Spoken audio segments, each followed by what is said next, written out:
Welcome into episode number 189 of The Voice Behind the Voice. I'm Sean Aronson, the TV and radio broadcaster for the St. Paul Saints, an independent minor league baseball team in the Twin Cities. This story is 2 weeks old. I apologize. There's been a lot going on each week that I've sat here with you. Not really a lot. Last week I was sick and I didn't feel like really saying much of anything. And then 2 weeks before was the Kobe story. But I told you that I was working on doing my own garbage disposal. I am here to tell you it was a success.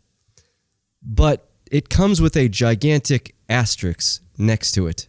Why, you ask? Because a project that technically should have taken an hour, maybe a little bit longer, because I also took the piping out from underneath my sink and put in this flexible piping. So maybe an hour and a half at the most. Took me 7 hours to do. Now, the good news is everything appears to be working. There is no water leaking. I didn't turn the switch for the garbage disposal, and the garbage disposal didn't fall off. It appears as though it is eating up the food that it's supposed to. Everything appears to be working. But the moral of this story is projects that take an hour take me 7 hours.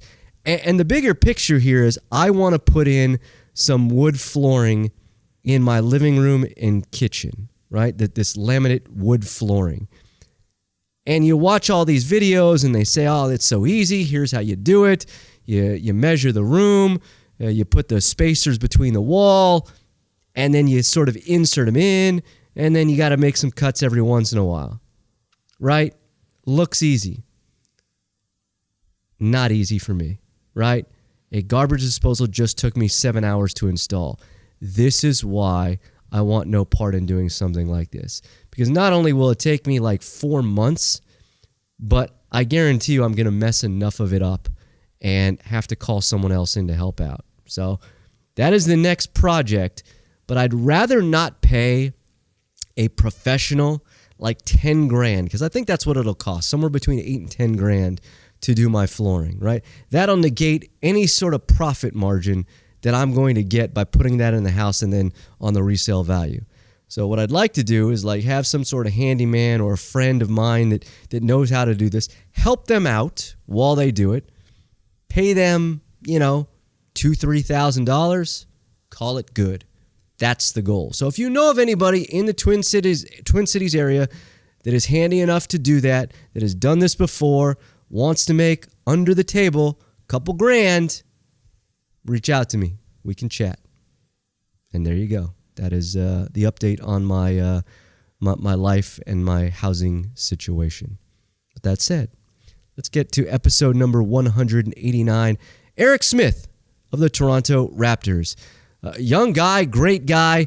My favorite story that he tells comes towards the end. Don't fast forward to just get to the story. But he talks about recording a Christmas album, which he did not set out to record a Christmas album. It just kind of happened. And a very funny story on how this went about, and then them selling the CDs.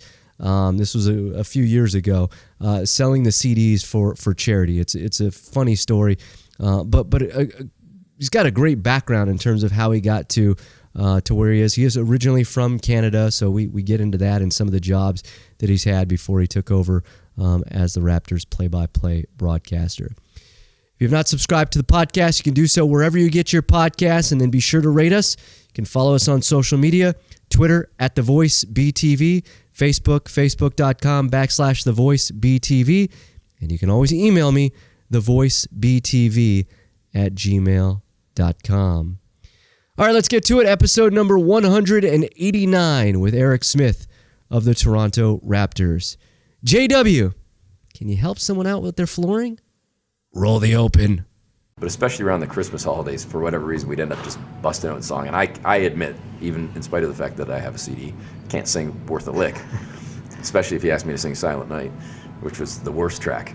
But we just were goofing around. And the hoop show that I've referenced a few times that Jonesy and I do, for a long while, Jack was a part of it as well. Before Jack ended up going to TSN, Jack was kind of in the Sportsnet and in the Fan family. So there was actually a three-person show with Jack involved. And Jack and I did a radio show together for a couple of years for the Fan as well, an afternoon show.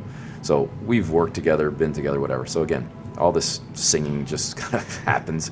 And some of it, most of it sober, and some of it sometimes, after a few drinks and you're just kind of busting out a song. And we were just goofing around one day, and I said, it would be funny if we put together put this on tape or something and put an album out, like sell it to charity or something.